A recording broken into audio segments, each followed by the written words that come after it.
John Dies at the End, by Jason Pargin, the updated special edition. For my wife, who's been so tolerant and wonderful through all of this, that I think she might be a product of my imagination. Also my best friend, Mac Lady, who gave birth to the John mentioned in the title, and who years ago convinced me to get into writing as a hobby instead of alcoholism.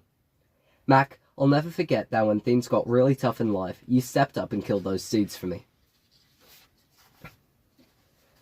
A new foreword from David Wong, 10 years after publication. What you're about to read is the product of a deranged mind, and I, of course, am talking about the deranged mind of the supposedly loving God who allowed all these totally real events to occur. All I did was meticulously record them exactly as they happened, then even more meticulously added a lot of things I just pulled out of my ass because I thought it'd be funny. As for exactly which parts of this tale are actually true, my official answer is that any depictions of actions that will expose me to any kind of legal liability, civil or criminal, are fiction. I realise now that this eliminates all but maybe 5 paragraphs of the text, so never mind, I guess. What you're reading right now is not part of the story. This is a new introduction written for a special re-release of John Dies at the End to commemorate my needing $938 to replace the transmission in my 1995 Suzuki Sidekick. If you want to skip this and get right to the story, just flip ahead to the prologue. You know how books work. Actually, if this is your first book, like if you're a convict who just completed an adult literacy program, or a toddler, I want to let you know that they're not all like this. You may already be wondering why this story with this stupid title will have earned a special re-release of any kind, or why it was even released the first time. All I can do is reassure you that once you've finished it, you'll be even more confused. For reasons that will no doubt baffle historians, John Dies at the End has been read by a shamefully large number of people in several languages across dozens of countries. The tale you're about to read has touched countless lives across the globe, like a sick and sticky 5-year-old who's touched all of the cupcakes in the bakery. Which is to say, this is a deeply weird story, gruesome and profane, full of characters and actions you should neither admire nor emulate. If it contains helpful lessons to improve your life, I sure missed them, and I was there.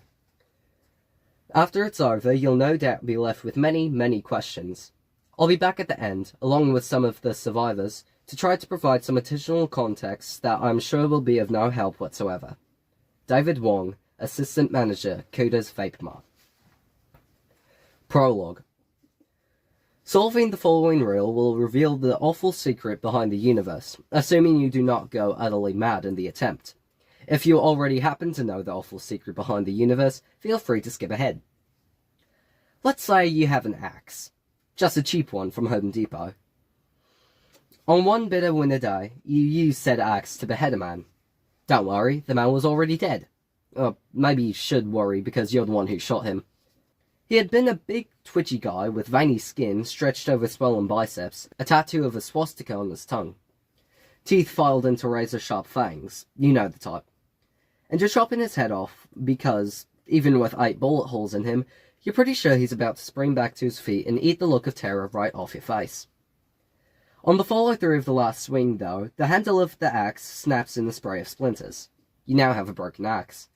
So after a long night of looking for a place to dump the man in his head, you take a trip into town with your axe. You go into the hardware store, explaining away the dark reddish stains on the broken handle as barbecue sauce. You walk out with a brand new handle for your axe.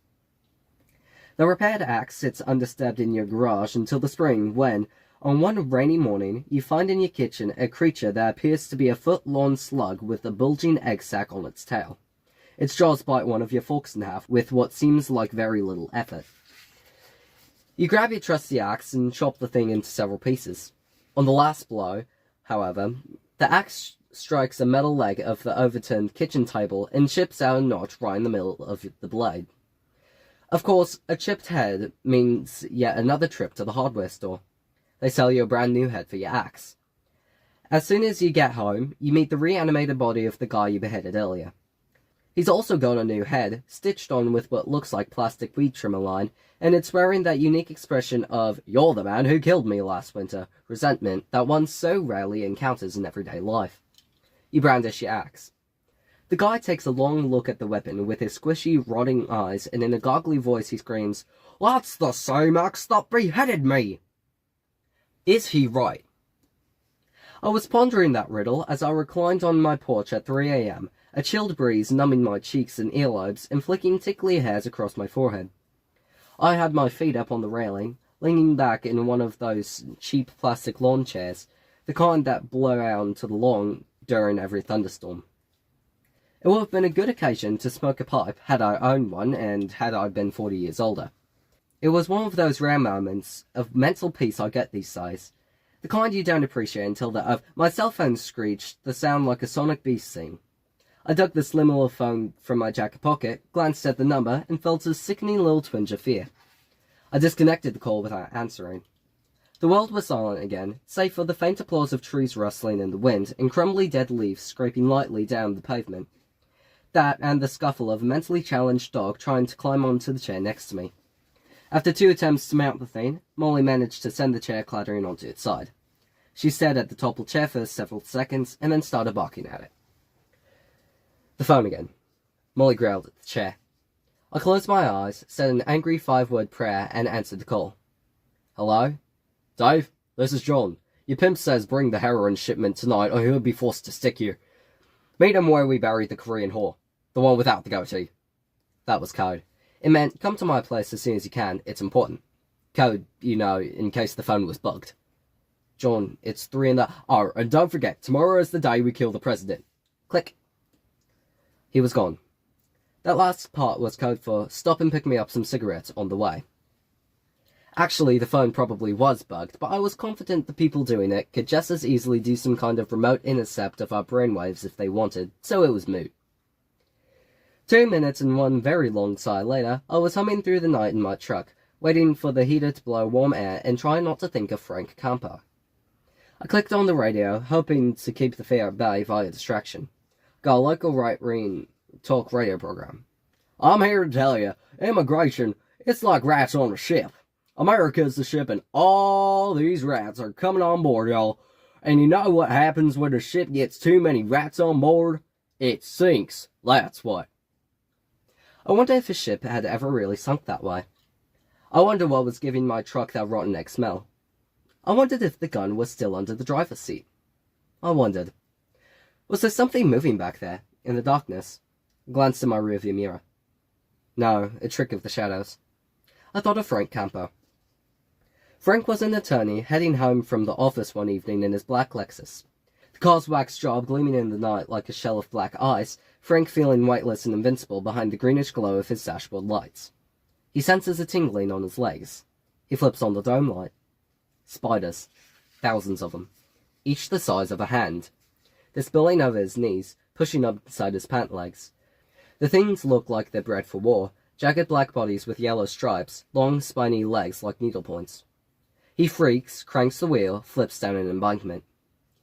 After they pried him out of the wreckage, and after he stopped ranting, the cops assured him there wasn't a sign of even one spider inside the car. If it had ended there, you could write it off as a bad night, a trick of the eyes, one of Scrooge's bad potatoes. But it didn't end there. Frank kept seeing things. Awful things. And over the months, all the King's doctors and all the King's pills couldn't make Frank's waking nightmares go away. And yet, other than that, the guy was fine. Lucid. As sane as the sunset. He'd write a brilliant legal brief on Wednesday, and on Thursday he'd swear he saw tentacles writhing under the judge's robes. So, who do you go to in a situation like that? I pulled up to John's building, felt the odd dread coming back, churning like a sour stomach. The brisk wind chased me to the door, carrying a faint sulphur smell blown from a plant outside town that brewed drain cleaner. That and the pair of hills in the distance gave the impression of living downwind from a sleeping farty giant. John opened the door to his third-floor apartment and immediately gestured toward a very cute and very frightened-looking woman on a sofa. "Dave, this is Shelley. She needs our help." Our help. That dread, like a punch in the stomach. You see, people like Frank Campo and this girl, they never came for our help when they needed a carburetor rebuilt. We had a specialty. Shelley was probably 19, with powder blue eyes and the kind of crystal-clear pale skin that gave her a China doll look, chestnut curls bundled behind her head in a ponytail. She wore a long, flowing skirt that her fingers kept messing with, an outfit that only emphasized how small she was. She had the kind of self-conscious, pleading helplessness some guys go crazy for. Girl in distress. Makes you want to rescue her, take her home, curl up with her, tell her everything is going to be okay. She had a white bandage on her temple. John stepped into the corner of his tiny apartment that served as the kitchen and smoothly returned to place a cup of coffee in her hands. I struggled to keep my eyes from rolling.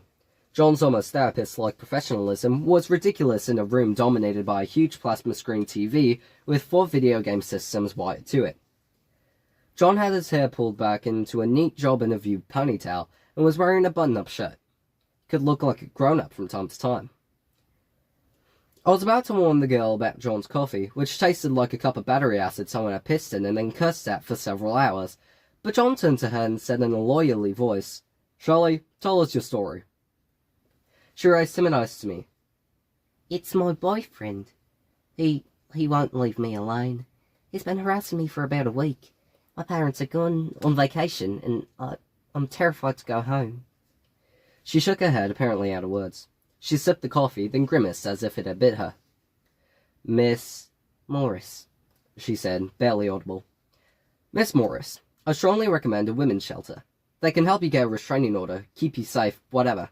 There are 3 in this city, and I'll be happy to make the call." My boyfriend, I mean, he's been dead for 2 months. John cast a little gleeful glance my way, as if to say, "See how I deliver for you, Dave." I hated that look. She went on. I didn't know where else to go. I heard, through a friend of mine, that you handle, unusual problems." She nudged aside a stack of DVD cases on an end table and sat the mug down, glancing at it distrustfully as if to remind herself not to accidentally drink from it again, lest it betray her anew. She turned back to me. "They say you're the best." I didn't inform her that whoever called us the best had pretty low standards. I guess we were the best in town at this. But who would you brag to about that? It's not like this had its own section of the phone book.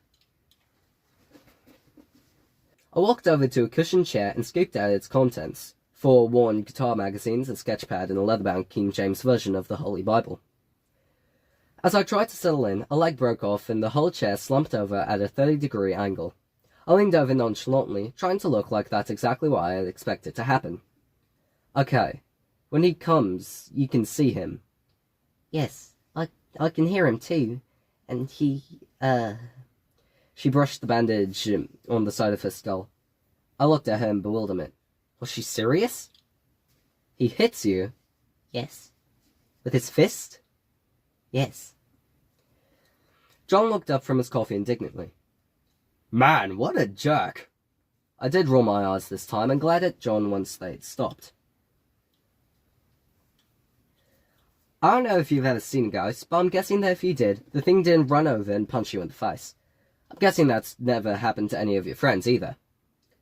"When it first happened," Shelley said, "I thought I was going crazy. Up until now, I never believed in ghosts," I finished. Right. That line was obligatory, everybody wanting to come off as the credible skeptic.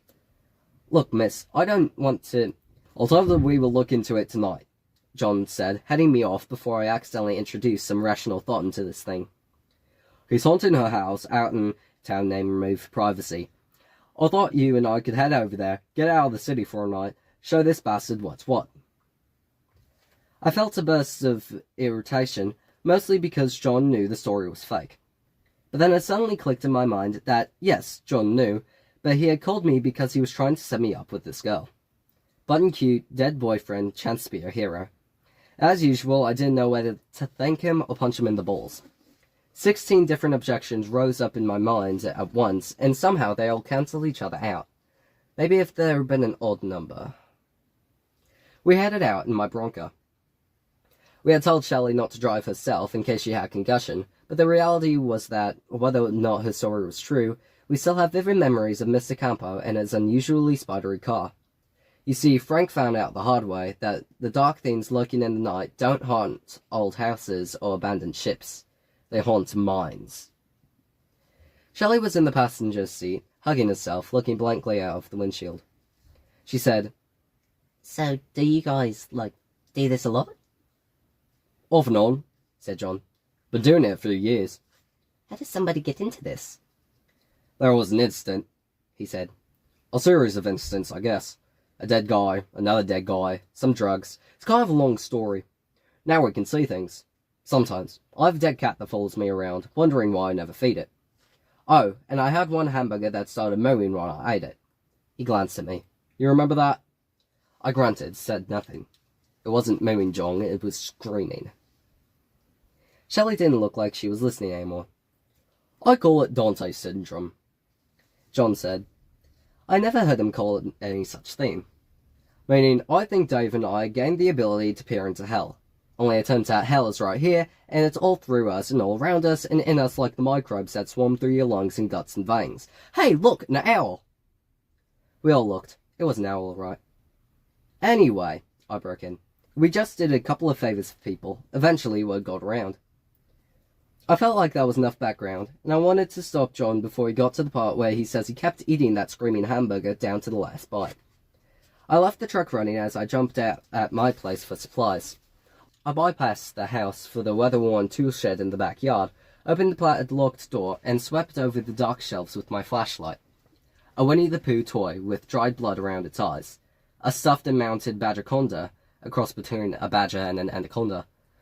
A large mason jar filled with cloudy formaldehyde, but inside floated a 6-inch clump of cockroaches, arranged roughly in the shape of a human hand. I grabbed a medieval-style torch John had stolen from the wall of the themed restaurant.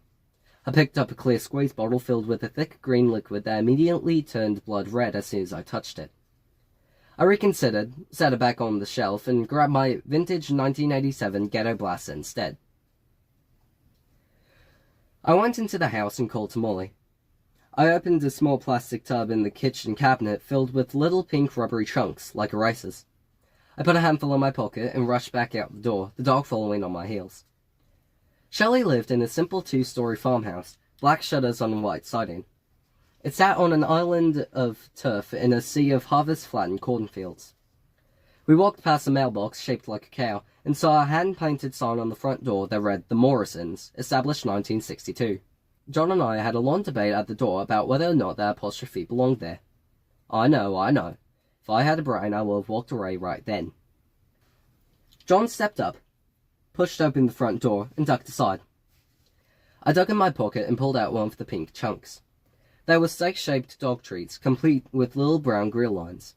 I realized at that moment that no dog would know what those grill lines were, and that they were purely for my benefit. Molly! I shook the tree in front of her, then tossed it through the door. The dog ran in after it. We waited for the sound of, say, dogfish splattering against the wall, but only heard the patting of Molly's paws. Eventually, she came back to the door, grinning stupidly. We decided it was safe to go in. Shelley opened her mouth as if to express some kind of disapproval, but apparently decided against it. We stepped into the dark living room. Shelley moved to flip on a light, but I stopped her with a hand motion. Instead, John hefted the torch and touched his lighter to it. A foot-tall flame erupted from the head, and we slowly crept through the house by its flickering light. I noticed John had brought along a thermos of his coffee, this favour already qualifying as an all-nighter. I admit the horrific burning sensation really did keep you awake. I asked, where do you see him mostly? Shelley's fingers started twisting out her skirt again. The basement. And once I saw him in the bathroom. His hand, came up through the toilet while I... Okay, show us the basement door. It's in the kitchen, but Guys, I don't want to go down there. It's cool, John said.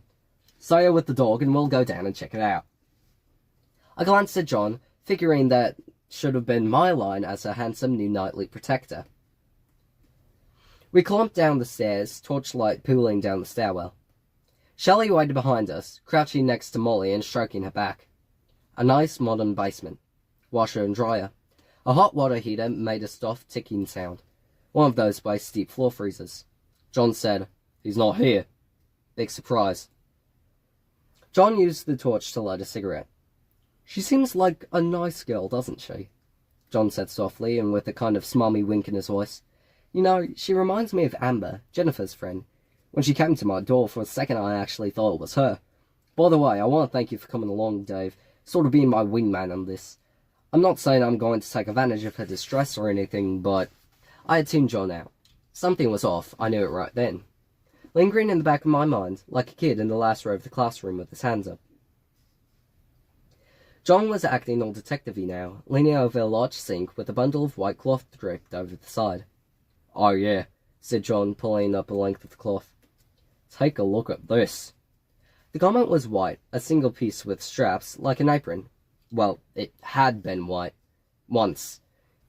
Now it was mostly smudges of faded blood pink at the center, like a kindergarten kid's rendering of the Japanese flag. I turned to the large freezer door. The freaking dread again, cold and hard and heavy. I strode over and opened the lid. Oh, jeez. It was a tongue. That's the first thing I saw, rubbery and purplish and not quite human. It was longer, animal-like, twisted inside a Ziploc bag and coated in frost. And it wasn't alone. The freezer was filled with hunks of flesh, some in clear bags, some bigger chunks in pink-stained white paper. Butcher paper. White apron. "Well, I think it's obvious," said John. "Those stories of UFOs that go around mutilating cows? I think we just solved it, my friend." I sighed. "It's a deer, you jackass. The dad hunts, apparently. They keep the meat." I nudged around and found a frozen turkey, some sausages. I closed the lid to the fridge, feeling stupid, though not for the reason I should have felt stupid. I wasn't thinking. Too late at night, too little sleep. John started poking around in cabinets. I glanced around for the boombox, realizing now that we hadn't brought it down here. Why did that bother me? It was upstairs with Shelley, right? "Hi, Dave. You remember that guy whose basement got flooded, then called us and swore he had a 15-foot great white shark swimming down there?" I did remember, but didn't answer, afraid of losing that thread of thought that kept floating just out of reach, like a wayward balloon on a windy day. Besides, when we got there, it wasn't a great white at all. Just a garden variety 8-foot tiger shark. We told the guy to wait until the basement dried out and call us back.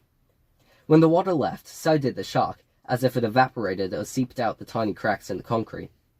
Think. Damned attention span. Something was wrong here. I tried to pull myself back from my tangent, thinking of the boombox again. John had found it at a garage sale. There's a story in the Old Testament, a young David driving away an evil spirit by playing pretty music on his harp. Wait a second. John, did I hear you say you thought she looked like Amber?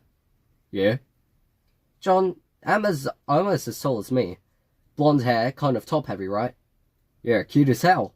I mean, and you think Shelley looks like her? The girl staying upstairs? Yeah? John turned to face me, already getting it. John, Shelley is short with dark hair, blue eyes. They haunt minds. John sighed, plucked out a cigarette, and flung it to the floor. Frick. We turned toward the stairs, took a step up, and froze. Shelley was there, sitting halfway up the stairs, one arm curled around Molly's neck. Innocent, wary eyes, playing the part. I stepped slowly on to the third stair and said, "Tell me something, miss, I'm sorry, I've forgotten your last name." Shelley is fine. Yeah, remind me anyway. I hate forgetting things. Morris. I took another step toward her. That's what I thought. Another step. I heard John step up behind me. "So," I said, "whose house is this?" "What?" "The sign out front says Morrison. Morrison, not Morris. Now, would you describe your own appearance for me?" I doubt You see, because John and I have this thing where we're both seeing completely different versions of you. Now, John has eyesight problems because of his constant masturbation, but I don't think she burst into snakes. That's right. Her body sort of spilled out of itself, falling into a dark writhing puddle on the ground. It was a tangle of long black serpents, rolling over each other and down the steps. We kicked at them as they slithered past, John warding them off with the torch. Some, I saw, had patches of colour on their scales, like flesh of the flowered pattern of Shelley's dress. I caught a glimpse of one snake with a writhing human eyeball still embedded in its side, the iris powder blue. Molly jumped back and barked, a little too late, I thought, and made a show of snapping at one of the snakes as it wound its way down the stairs. She bounded to the top of the stairs and disappeared through the doorway.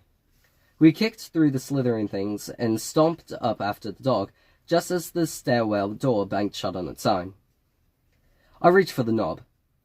At the same moment, it began to melt and transform, turning pink and finally taking the shape of a flaccid penis. It flopped softly against the door, like a man was cramming it through the knob hole from the other side. I turned back to John and said, "That door cannot be opened." We stumbled back down the stairs, John jumping the last 5, shoes smacking on the concrete. The snakes fled from the firelight and disappeared under shelves and between cardboard boxes.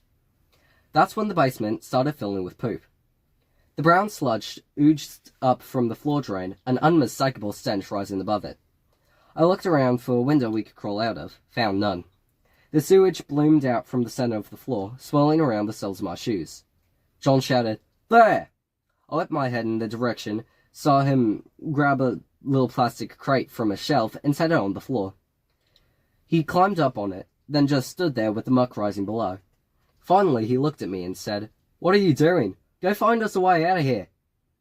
I was ankle deep now in a pool that was disturbingly warm. I sloshed around, looking above me until I found the large square duct feeding into the first floor from the furnace. The return air vent.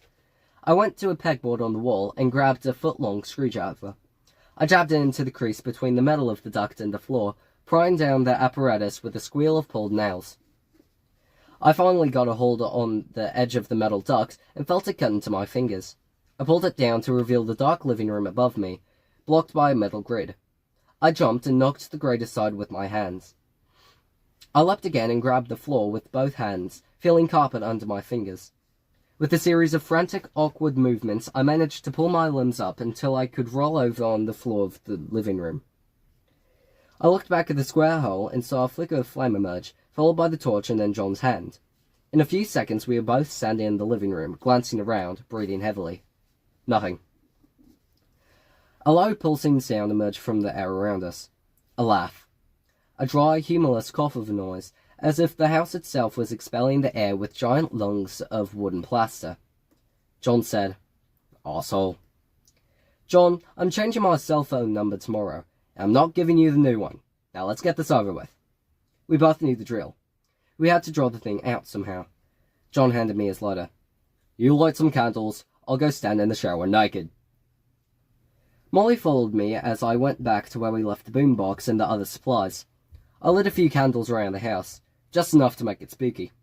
John showered and I found another bathroom and washed the sludge off my shoes and feet. "Oh no!" I heard John shout over the running water. "It's dark in here and here I am in the shower, alone. I'm so naked and vulnerable." Out of things to do, I walked around for a bit and eventually found a bedroom. I glanced at my watch, sighed, then lay down over the covers. It was almost 4 in the morning. This could go on for hours, or days. Time, that's all they have. I heard Molly plop down on the floor below. I reached down to pet her, and she licked my hand the way dogs do. I wondered why in the world they felt the need to do that. I've often thought about trying it the next time somebody got their fingers close to my mouth, like at the dentist. John came back 20 minutes later, wearing what must have been the smallest towel he could find. He lowered his voice. "I think I saw a hatch for an attic earlier. I'm gonna see if there's room to crawl around up there, see if maybe there's a big scary-looking footlocker can pop out of or something." I nodded. John raised his voice theatrically and said, "Oh no, here we are trapped all alone. I'll go see if I can find help." "Yes," I answered loudly. "Perhaps we should split up." John left the room. I tried to relax, hoping even to doze off. Ghosts love to sneak up on you when you're asleep. I scratched Molly's head and... Sleep. Licking. A soft splashing sound from another room. I dreamed I saw a shadow peel itself off the far wall and float toward me. Most of my dreams are like that, always based on something that really happened. My eyes snapped open, my right arm still hanging over the edge of the mattress, the rough tongue still flapping away on my ring finger. How long had I been out? 30 seconds? 2 hours?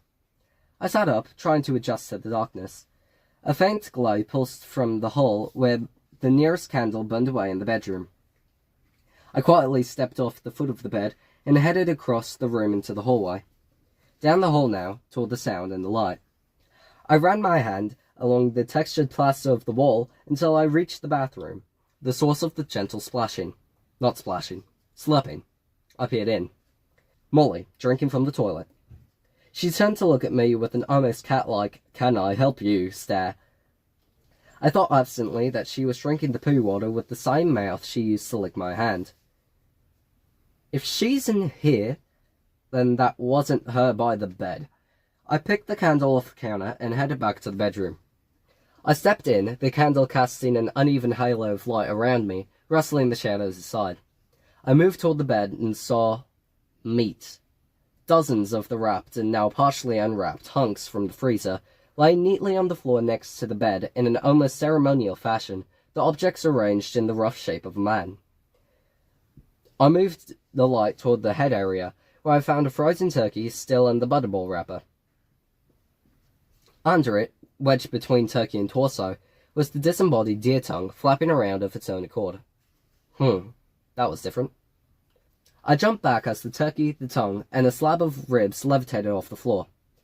The man-shaped arrangement of meat rose up as if functioning as one body. It pushed itself up on two arms made of game hens and country bacon, planting two hands with sausage-link fingers on the floor. The phrase, sodomized by a bratwurst poltergeist, suddenly flew through my mind. Finally it stood fully upright, looking like the mascot for a butcher's shop whose profits went entirely to support the owner's acid habit. "John, we, got something in here." It was about 7 feet tall, its turkey head swiveling side to side to survey the room, the tongue swaying uselessly below. It extended a sausage to me. "You." It was an accusation. Had we dealt with this thing before? I didn't remember it, but I was bad with faces. "You have tormented me 6 times. Now prepare to meet your doom." I've no way of knowing that I actually said meat, M-E-I-T, instead of meat, M-E-E-T, but I'll give it the benefit of the doubt. I ran. John, we got situation 53 here." The thing gave chase, its shaved ham feet slapping the floor behind me. My candle went out. I tossed it aside. I saw a closed door to my right, so I skidded to a stop, threw it open, and flung myself in. Linen shelves smacked me in the face, and I fell back out of the closet, dazed. The meat man wrapped its cold links around my neck and lifted me up. It pinned me against the wall. "You disappoint me.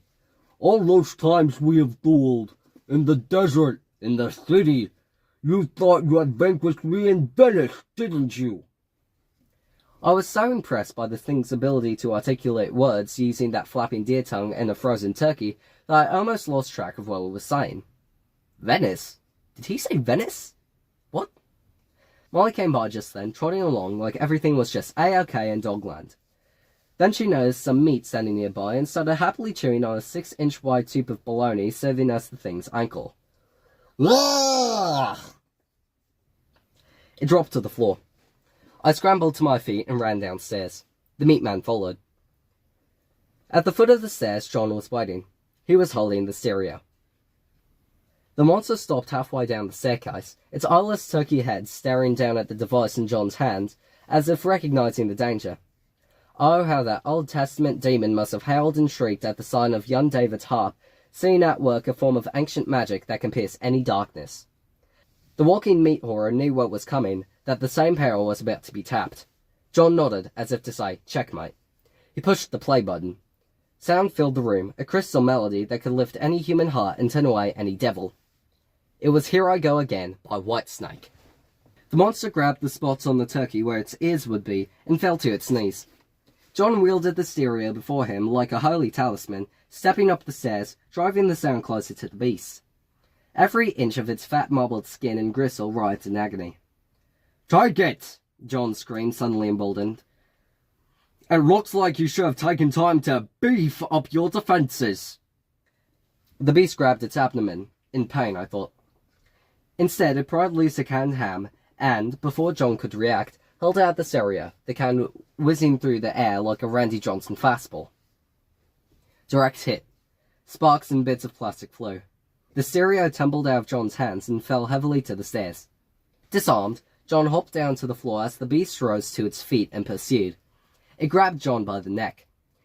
It snatched at me, but I dodged and grabbed the coffee thermos from the table. I ran back with the thermos, spun off the top, and dashed the contents at the meaty arm that held John. The monstrosity screamed.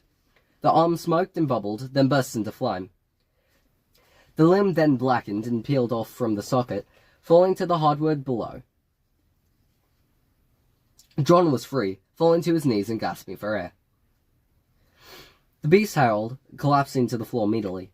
With its only remaining arm, it pointed at me. "You'll never defeat me, Marconi! I've sealed this house with my powers!